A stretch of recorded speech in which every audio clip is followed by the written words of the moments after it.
আমি যখন ইউনিভার্সিটি বেরিয়েছি তখন তো এই জিয়াউর রহমান সাহেবকে দেখেছি। আমি 75-এ বেরিয়েছি, তখন তো উনি পুরা শাসনটা ওনাকে দেখেছি। কি দেখলাম? একটা সৎ লোক, একটা কর্মঠ লোক, যে লোকটা দেশের স্বাধীনতা ঘোষণা করেছে, সেই লোকটা এসে আবার এখন কুদাল দিয়ে সব কুবানো আরম্ভ করছে। এইটা দেখে তো যে কোনো মানুষের উৎসাহ লাগবে। আমার তো এই উৎসাহ লেগেছে।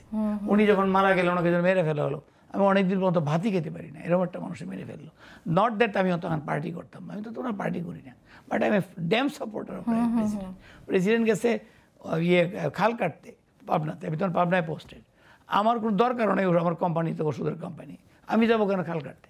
আমার মনে হয় এই গাড়ি চলো, প্রেসিডেন্ট কোথায় গেছে, দুইটা কুবা আমিও দিই। উনি করতে পারলে আমি করতে পারবো না? এত বড় একটা প্রেসিডেন্ট, সে কুবাইতে পারতেছে, আমরাও কুবাই সবাই, চলো।